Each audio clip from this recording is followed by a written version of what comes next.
사도행전 11장 1절부터 18절의 말씀 저와 여러분이 한 절씩 교독하겠습니다. 유대에 있는 사도들과 형제들이 이방인들도 하나님의 말씀을 받았다함을 들었더니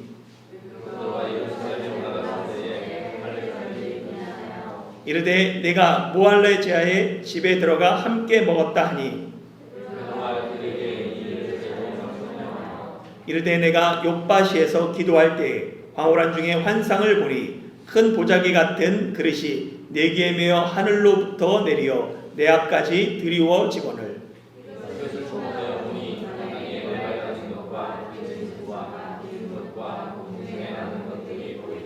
또 들으니 소리 있어 내게 이르되 베드로야 일어나 잡아먹으라 하거늘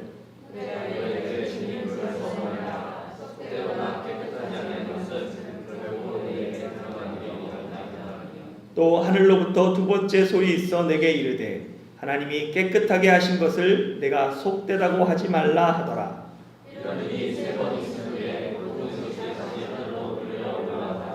마침 세 사람이 내가 유숙한 집 앞에 서 있으니 가이사랴에서 내게로 보낸 사람이라.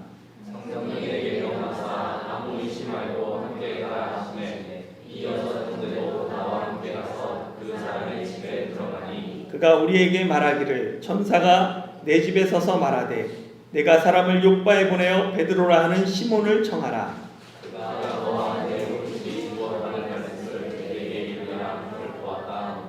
내가 말을 시작할 때 성령이 그들에게 임하시기를 처음 우리에게 하신 것과 같이 하는지라. 내가 주의 말씀에 임하는 물로 세례를 베풀었으나 너희는 성령으로 세례를 받으리라 하셨듯이 생각하노라. 그런즉 하나님이 우리가 주 예수 그리스도를 믿을 때 주신 것과 같은 선물을 그들에게도 주셨으니 내가 누구이기에 하나님을 능히 막겠느냐 하더라. 그들이 이 말을 듣고 잠잠하여 하나님께 영광을 돌려 이르되 그러면 하나님께서 이방인에게도 생명 얻는 해결을 주셨도다 하니라. 아멘. 천리만은 하루에 천리를 달릴 수 있는 좋은 말을 뜻합니다. 시대마다 조금 다르지만 십리를 약 4km로 계산하면 천리면 400km입니다. 하루에 400km를 달릴 수 있는 말이죠. 현대에 돈 있는 사람들은 좋은 차를 타길 원해요. 마찬가지로 고대 권력자들도 좋은 말을 타고자 했습니다. 그런데 천리마보다 더 빠른 말이 있죠. 입에서 입으로 전해지는 소문입니다. 한참 전쟁 중인 전쟁터에 한 노인이 수레를 끌고 나타났습니다. 전쟁을 지휘하는 장군이 그 노인을 보고 물었죠. 이곳은 전쟁터인데 무슨 일로 왔습니까? 그러자 노인이 술에 가득하 있는 식량을 가리키며 이렇게 얘기합니다. 군에 식량이 부족하다는 말을 듣고 도움을 주려고 찾아왔습니다. 이 노인의 말에 장군은 깜짝 놀라서 부하들을 불러놓고 호통을 칩니다. 아니 어떻게 군대에 양식이 떨어졌다는 이 소문이 멀리 있는 백성까지 들렸느냐? 이 일이 알려지면 우리는 전쟁에서 패배할 수밖에 없다. 부하들은 아무 말도 하지 못했죠. 이 군사 기밀이 어떻게 소문으로 퍼졌는지 알지 못했습니다. 그래서 장군은 서둘러 가장 빠른 말을 타고 가서 지원군을 요청하기로 결정합니다. 그때 노인이 나서서 이렇게 얘기합니다. 장군님, 제가 이 세상에서 가장 빠른 말을 알고 있습니다. 그 말은 하루에 천리도 갑니다. 그 말은 바로 소문입니다. 이 노인의 말을 듣고 장군이 갑자기 깨달아지는 것이 있었어요. 그래서 부하들을 불러서 새로운 작전을 의논합니다. 다음날 이 부대에 군량미가 떨어져서 군사들이 후퇴한다라는 소문이 퍼집니다. 소문이 온 사방에 퍼져서 적들에게도 들어갔어요. 소문을 들은 적이 군사를 이끌고 쳐들어왔습니다. 군사들은 도망하는 척 후퇴하다가 적이 함정 깊이 들어왔을 때 매복해 있던 군사들과 함께 적을 공격해서 큰 승리를 거두게 됩니다. 이때부터 사람들이 입에서 전하는 말이 달리는 말보다 더 빨리, 더 멀리 퍼진다라는 것을 알게 된 사람들이 발 없는 말이 천리 간다라는 고 말하기 시작했다라고 합니다. 그래서 이를 사자성어로 보면 언비천리, 위엔페이 티엔니 이렇게 말하죠. 그래서 발 없는 말이 천리 간다라고 말하고, 논어에서는 네 마리의 말이 끄는 수레보다 혀가 더 빠르다라고 해서 사불급설이라고 이야기합니다. 발 없는 말이 천리 가는 것처럼 가이사랴 고넬료의 집에 있었던 그 사건이 유대에 있는 사도들과 그리고 형제들에게 전해집니다. 이방인들도 하나님의 말씀을 들었다라는 소문이 유대까지 퍼지게 된 거예요. 그래서 베드로가 예루살렘에 돌아왔을 때 이 일에 대하여 할례자들이 베드로를 비방합니다. 1절부터 3절 말씀 같이 한번 읽어보겠습니다. 시작. 유대에 있는 사도들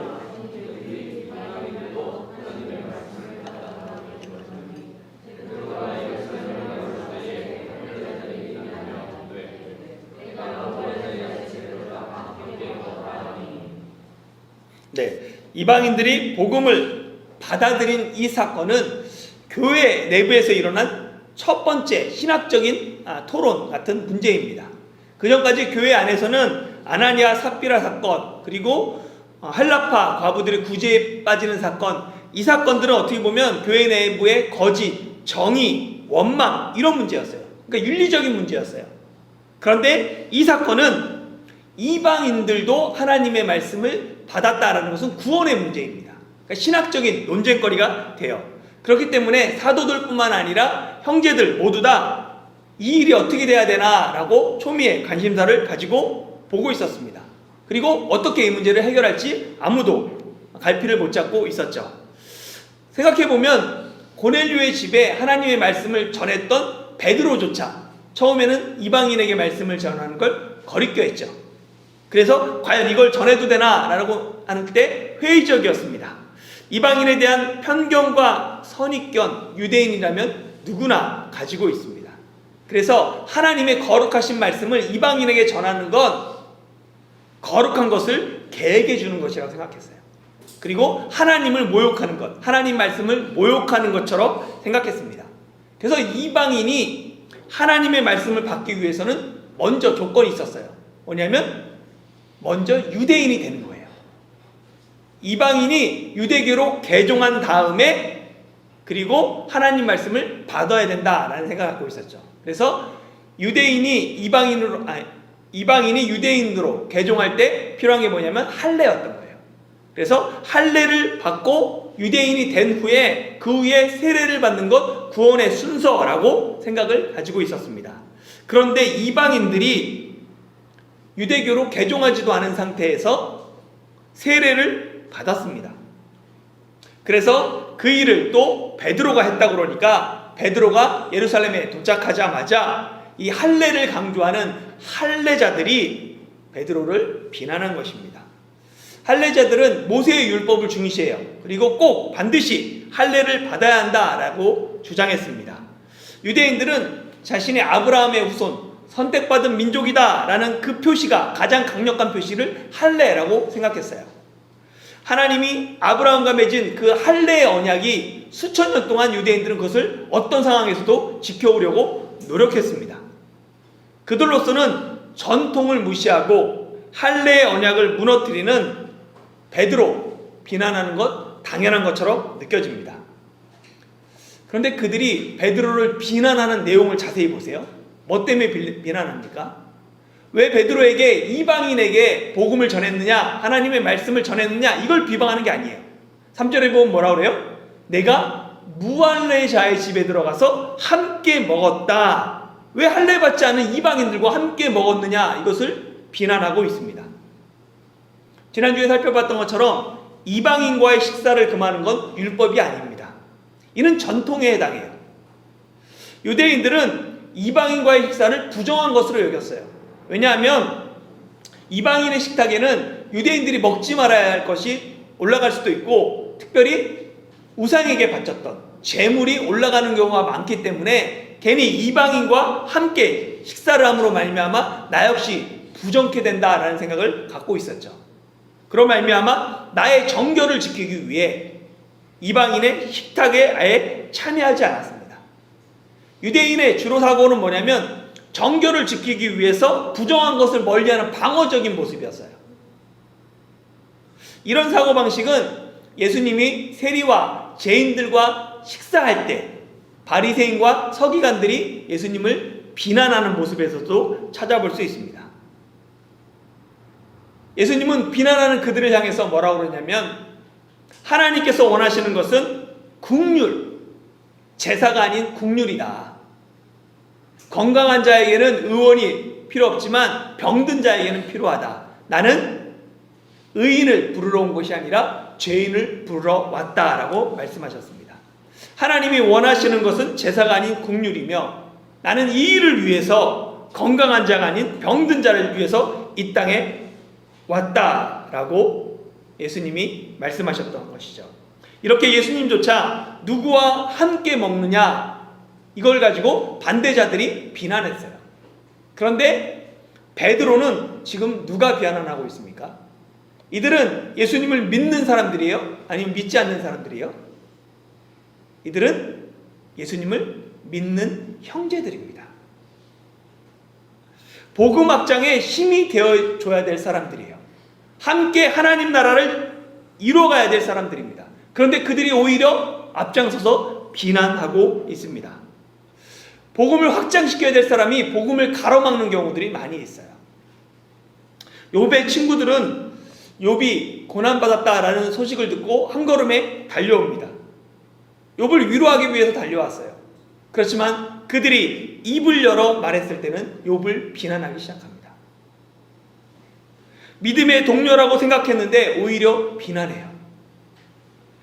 동료의 비난은 더 큰 상처가 될 수밖에 없습니다. 그로 말미암아 믿음의 길을 포기하는 사람들도 있게 됩니다. 그런데 이 베드로는 할례자의 비난을 들으면서 내 모습을 보는 거예요. 며칠 전에 나도 그들과 같았는데. 기도 중에 환상을 보고 성령님의 말씀을 들었음에도 불구하고 깨닫지 못하는 자신의 모습을 보면서 베드로는 그들에게 이 일을 차례로 자세히 설명하기 시작합니다. 원래 베드로는 논리적이거나 좀 차분한 성격이 아니에요. 그리스의 의사이며 철학가인 히포크라테스는 인간의 기질을 4가지로 나눕니다. 다혈질, 담즙질, 우울질, 점액질. 이 4가지 기질 중에 베드로의 성격, 대표적인 성격이 뭡니까? 다혈질이에요. 다혈질은 에너지가 넘치고 활발해서 어느 모임에 가든지 환영받습니다. 그런 사람이 있어야지 모임이 즐거워요. 유쾌해지고. 그런데 장점뿐만 아니라 단점도 있죠. 나서기 좋아하다 보니까 생각보다 말과 행동이 먼저 나서요. 그러므로 말미암아 자기 기분대로 행동하다 보니까 의지가 약하게 되고 실수가 많으니까 신뢰를 주지 못하는 단점을 가지고 있습니다. 복음서에 기록되어 있는 베드로의 거의 대부분의 모든 행동은 이 다혈질로 해석이 가능할 정도예요. 베드로가 무리를 걸어오시는 예수님을 보면서 뭐라고 그래요? 나도 무리를 걷고 싶습니다. 생각하지 않아요. 그래서 무리를 걸어요. 그런데 바람이 광풍이 부니까 무서워서 바로 물속으로 빠져들게 되죠. 즉흥적입니다. 나서기 좋아해요. 쉽게 포기도 하죠. 또한 베드로는 주는 그리스도시요 살아계신 하나님의 아들입니다 라는 대답을 함으로 말미암아 예수님께 칭찬을 듣습니다. 그런데 예수님이 내가 고난을 받을 것이다 라고 얘기했더니 주여 그리하지 마옵소서 강하게 예수님을 붙들고 항변합니다. 그로 말미암아 예수님이 사단아 내 뒤로 물러가라. 너는 나를 넘어지게 하는 자로다 라고 책망도 듣죠. 바로 그 자리에서 같이 듣게 됩니다. 예수님이 제자들의 발을 씻길 때도 베드로는 내 발은 절대로 씻을 수 없습니다 라고 거부합니다. 그랬더니 예수님께서 그러면 너와 나와 상관이 없다. 그랬더니 발뿐만 아니라 손과 머리까지 씻어주옵소서 요구했던 사람이 베드로입니다. 예수님이 제자들을 향해 너희가 오늘 다 나를 버릴 것이다 라고 이야기했을 때도 베드로는 다른 사람은 다 주를 버릴지라도 차라리 죽으면 죽었지 주를 배반하지 않겠다고 큰소리쳤습니다. 그러나 그날 밤 닭이 울기 전 3번 예수님을 모른다고 부인한 사람이 베드로입니다. 복음서의 마지막까지도 부활하신 주님을 만났음에도 불구하고 나는 물고기 잡으러 가노라 라고 말하고 밤새 한 마리의 물고기도 잡지 못하고 있었던 그 사람, 그가 베드로죠. 이렇게 말에 신뢰가 없고 의지가 약하며 자기 멋대로 행동하던 베드로, 그 베드로를 생각해보면 당연히 지금 자신에 대해서 비난하고 있는 형제들을 향해서 화를 내고 흥분하고 자리를 박차고 일어나야 될 베드로를 상상하게 됩니다. 그러나 베드로는 자신을 비난하는 사람들 앞에서 어떻게 너희가 나한테 이럴 수 있느냐 라고 하지 않고 차분하게 이를 차례대로 설명합니다. 오래된 질문이 하나 있습니다. 타고난 기질은 변할까요? 변하지 않을까요? 대부분 기질과 성격을 연구한 사람들은 타고난 기질은 변하지 않는다라고 얘기를 해요. 그만큼 타고난 건 유전자가 결정한다. 바뀌기 어렵다라고 생각을 가지고 있습니다. 그러나 불가능한 것은 아니에요. 하나님께서 우리를 창조하신 것처럼 하나님께서 우리를 바꿔가고 변화시켜 가실 수 있습니다. 성령님께서 다혈질의 베드로를 너그럽고 온화하고 차분하고 논리적인 사람으로 바꾼 것처럼 성령님이 우리의 기질도 변화시키는 분이십니다. 그렇기 때문에 기질로 또는 무슨 일만 생기면 당신 혈액형 뭐냐고 물어보지 마세요. MBTI로 아니면 애니어그램으로 그 사람을 가두지 마세요. 나를 가두지 말고 다른 사람에 대해서 판단하지 말아야 합니다. 성격 유형은 나를 이해하고 다른 사람을 이해하는 데 큰 장점이 됩니다. 그러나 인간을 몇 가지 유형으로 특정하는 단점도 가지고 있어요. 하나님은 인간의 그 성격을 통해 역사하지만 또한 하나님은 그 성격을 다듬어서 성숙한 신앙인으로 성숙시켜 가시기도 하십니다.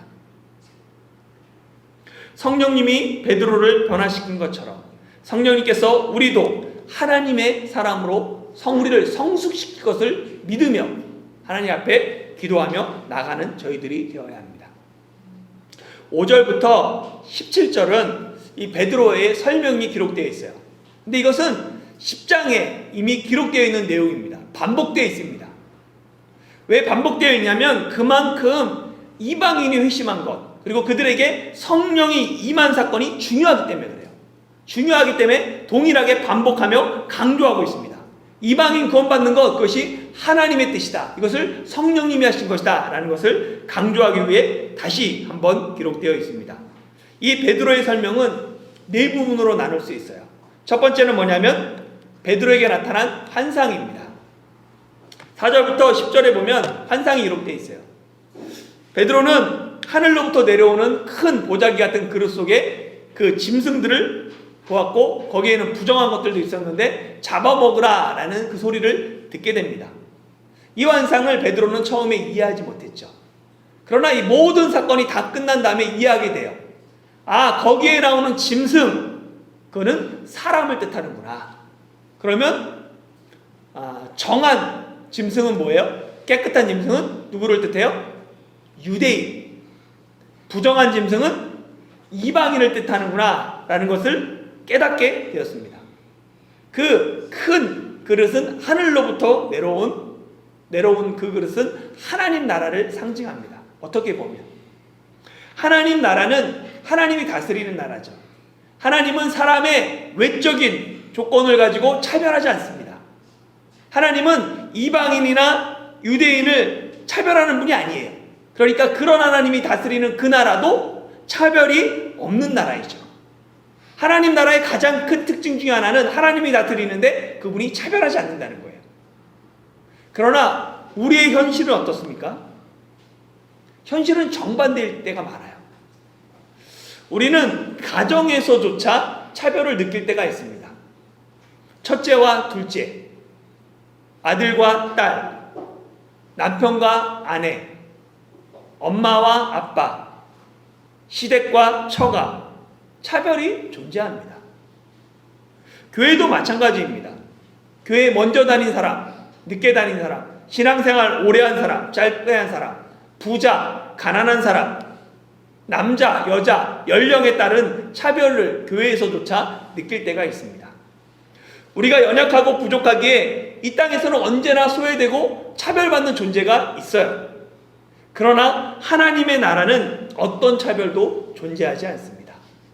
인종, 성별, 계층, 나이, 어떤 차별도 하나님 나라에는 없는 나라, 그 나라가 하나님의 나라입니다. 그렇기 때문에 하나님의 자녀들은 이 땅에서 하나님 나라를 이루어가기에 힘써야 돼요. 그러면 차별 없는 나라를 만드는 게 그리스도인의 해야 될, 이 땅에서 힘써야 될 그 사명입니다. 그런데 언제부턴가 이 교회가 차별을 앞장서는 것처럼 보이기 시작합니다. 사회를 사랑과 긍휼로 통합하려고 노력하기보다는 교회가 앞장서서 이분법적으로 선과 악을 결정해서 사회의 불안을 조성하고 편견을 부추기고 혐오, 거짓으로 이 사회를 나누려고 한다면 이는 매우 잘못하고 있는 것입니다. 변화가 목적일 때는 변화가 일어나지 않아요. 그러나 사랑이 목적일 때는 변화를 동반하게 됩니다. 사랑해야 변화가 일어나는 거예요. 결국 교회가 이 세상을 향해서 해야 될 건 사랑하는 것입니다. 혐오와 편견과 불안을 조성하는 것이 아니라 더욱더 사랑하는 것이 교회가 해야 될 일인 것이죠. 물론 우리는 연약하고 불안하기에 이 땅에서 온전하게 하나님 나라를 이룰 수는 없습니다. 그러나 각자가 주어진 삶의 자리에서 의와 평강과 실하게 하나님의 나라를 이루어가야 될 책임이 우리에게는 있습니다. 그렇게 속되다, 정하다, 깨끗하다, 부정하다 판단하는 것이 아니라 차별하지 않으시는 하나님, 속된 것을, 부정한 것을 깨끗하게 하시는 하나님을 믿으며 각자의 삶의 자리에서 하나님의 나라를 이루어가기에 힘써야 합니다. 두 번째는 성령님의 명령이었어요. 그래서 11절, 12절에 보면 베드로가 환상을 보고 이 환상이 맞췄을 때 마침 고넬료가 보낸 사람들이 베드로가 있는 그 집에 도착하게 돼요. 그리고 성령님께서 베드로에게 말씀하시죠. 아무 의심하지 말고 함께 가라. 그래서 베드로는 요바에 있는 6 형제들과 함께 고넬료의 집으로 갑니다.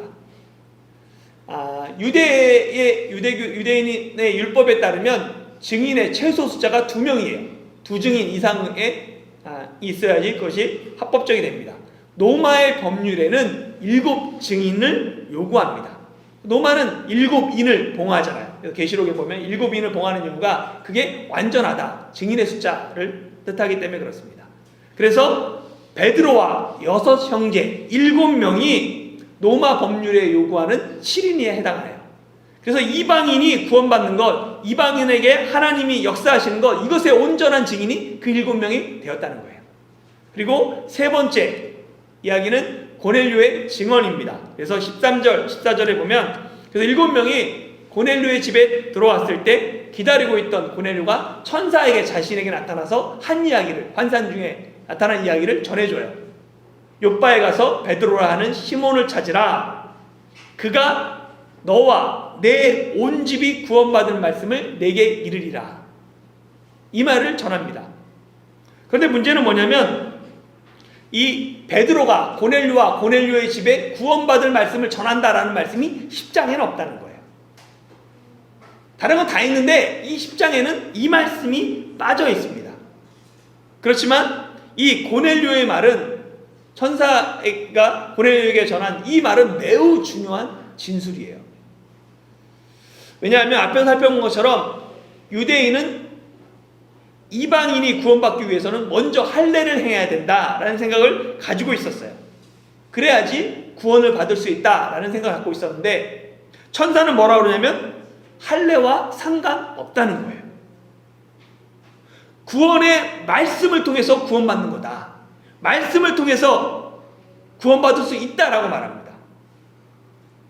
구원의 말씀을 듣고 그 말씀을 믿는 자는 누구라도 구원을 받습니다. 구원에는 선제 조건이 없어요. 내가 구원받을 만한 행위를 하거나 내가 구원받을 만한 사람이라는 것을 증명한 후에 구원을 받는 것이 아닙니다.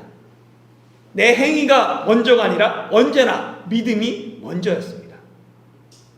그리고 마지막 네 번째는 베드로의 결론으로 15절에서 17절입니다.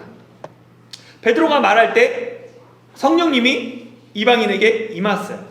근데 이 모습이 우리가 처음 우리에게 하신 것과 같았다라고 얘기합니다. 그게 언제예요? 오순절날 성령이 임했던, 강림하셨던 그 모습과 동일한 거예요. 차이점이 하나 있어요. 오순절날 성령이 임하셨는데, 동일한 성령이 임하셨는데 그때는 누구에게 임했어요? 유대인들에게 임했습니다. 근데 그 동일한 성령이 지금은 어디에게 임했어요? 이방인들에게 임한 거예요. 그래서 이 모습을 보면서 베드로가 예수님의 말씀이 생각났어요. 요한은 물로 세례를 베풀었으나 너희는 성령으로 세례를 받으리라. 이 말씀은 사도행전 1장 5절의 말씀입니다. 예수님이 승천하시기 전에 제자들에게 하신 말씀이에요. 그렇기 때문에 이 말씀을 들었을 때 베드로를 비롯한 사도들, 너희를 누구라고 생각했어요? 너희는 사도들이라 생각했죠. 유대인들이라 생각했어요. 그래서 예수님께서 예루살렘을 떠나지 말고 내가 분부한 것이, 하나님께서 약속하신 것이 내릴 때까지 기다리라 라는 말씀을 듣고 사도들과 120명이 함께 모여서 마가다락방에서 기도하고 있었죠. 그러다가 오순절 날이 이름에 때가 되었을 때 성령님께서 강림하셨습니다. 고넬료의 집안에서 이방인들에게도 성령님이 임하시기 전에는 베드로도 그 생각을 했어요. 예수님이 말씀하신 너희는 우리 사도들, 우리 유대인들이다 라고 생각했어요. 그런데 동일한 성령이 이방인에게 임하는 것입니다. 그래서 베드로는 이 너희에는 우리뿐만 아니라 이방인도 포함되고 있구나 라는 것을 깨닫게 된 것입니다. 그렇기 때문에 이 모든 것을 깨달은 베드로의 결론이 11장 17절입니다. 같이 한번 읽어볼까요? 시작. 그런즉 하나님이 우리가 주 예수 그리스도를 믿을 때 주신 것과 같은 선물을 그들에게도 주셨으니 내가 누구이기에 하나님을 능히 막겠느냐 하더라. 우리가 믿을 때 주신 것 같은 성령의 선물을 그들에게도 주셨다는 거예요. 그렇기 때문에 누가 주셨다는 거예요? 하나님이 주셨다는 거예요. 그러니까 나는 막을 수 없다라고 결론을 내리고 있습니다. 베드로의 모든 설명을 들은 사람들이 아무 말도 할 수 없었습니다. 그들은 잠잠하며 하나님께 영광을 돌렸죠. 하나님께서 이방인들에게도 생명 얻는 해결을 주었도다. 할례자들은 베드로에 대한 비난을 멈추고 자신의 입술로 하나님의 영광을 돌리며 이 모든 사건이 마무리됩니다. 이 본문을 히브리 문학구조, 교차, 대구, 그 중에 키아즘이라는 키구조로 한번 보도록 하겠습니다. 기억나세요? 그리고 예전에 한때 항상 많이 했는데, 보시면 첫 번째 서론, 들었더니 라고 얘기해요. 이방인도 하나님의 말씀을 받았다라는 것을 유대에 있는 사도들과 형제들이 들었습니다. 이게 시작이에요. 그렇죠? 1절. 마지막 18절은 뭐예요? 결론인데 그들도 듣습니다. 그들이 들었어요. 뭘 들었어요? 베드로의 변호와 설명을 들었습니다. 그렇죠? A와 A 다시, 그럼 B는 뭐냐면 베드로를 비난합니다. 할례자들이. 그러면 B 다시는 뭐냐면 베드로의 변론이에요. 하나님이 하셨다. 내가 누군데 맡겠느냐. 이게 베드로의 결론이면 변론이죠. C는 뭐예요? 베드로의 환상을 얘기합니다. 그러면 C 다시는 뭐예요? 고넬료의 환상이죠. 베드로에게 나타난 천사, 그 다음에 고넬료에게 나타난 천사. 그러면 기는 뭡니까? 성령의 명령이에요. 의심하지 말고 그들과 함께 가라. 이 키 구조에 따르면, 카이 구조에 따르면 핵심이 어디예요? 우리 옛날에 배웠는데 핵심이 어디예요? 어디요? D. 성령의 명령이죠. 이렇게 돼 있어서 성령의 명령이 핵심입니다. 그러니까 이 모든 일 누가 했다는 거예요? 성령님이 하셨다는 거예요. 이방인에게 하나님 말씀을 전하고 그들이 하나님 말씀을 받아들인 건 내가 한 것이 아니다. 이것은 성령의 일이며 하나님께서 하신 일이다 라는 것이 이 본문의 핵심입니다. 그러면 성령님이 하시기 때문에 베드로는 아무것도 안 해도 됩니까? 우리는 아무것도 안 해도 되나요? 그렇지 않죠. 우리가 해야 될 것이 하나 있어요. 뭐냐면 성령님의 명령에 순종하는 것입니다. 성령님께서 베드로에게 아무 의심 말고 함께 가라 라고 명령했을 때 베드로가 그 명령에 순종했죠. 아우구스티누스는 이성과 이 믿음의 관계에 있어서 나는 이해하기 위해 믿는다 라는 유명한 말을 했습니다. 이해하기 위해 믿는다는 거예요. 그러니까 때로 하나님의 말씀이 이해되지 않을 때가 있어요. 내 이성을 뛰어넘을 때가 있습니다. 때로는 하나님의 말씀이 의심될 때도 있어요. 그러나 의심되든 이해되지 않든 믿었을 때 하나님께서 일하기 시작한다는 거예요. 하나님의 말씀이 의심되더라도 그것을 믿고 순종해 보십시오. 하나님이 일하기 시작하십니다.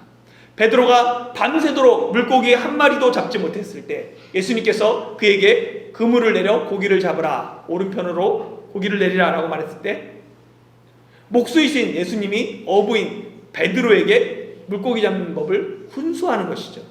베드로는 이해할 수 없는 명령입니다.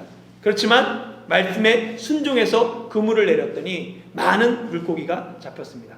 처음 예수님을 대면했을 때는 그물이 찢어질 만큼 들렸고 마지막 나는 물고기 잡으러 가노라 하고 떠났을 때 그때는 153마리가 잡혔습니다. 처음부터 베드로의 인생은 처음부터 마지막까지 주님의 말씀에 순종한 인생이었습니다. 순종을 통해 하나님의 역사가 일어납니다. 순종할 때 하나님께 쓰임받습니다. 항상 강조했던 순종의 3요소, 즉시 온전히 기쁘게를 기억하며 순종함으로 쓰임받는 인생이 되길 바랍니다. 사랑하는 성도 여러분, 순종할 때 베드로를 비난하던 할례자들이 잠잠해졌습니다.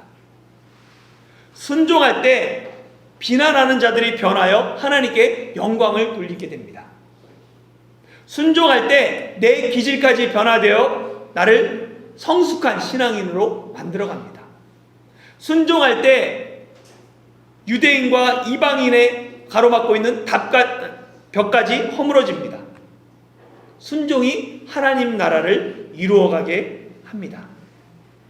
이번 한 주간도 각자 주어진 삶의 자리에서 순종을 통해 하나님 나라를 이루어가는 저와 여러분이 되시기를 예수님의 이름으로 축원합니다.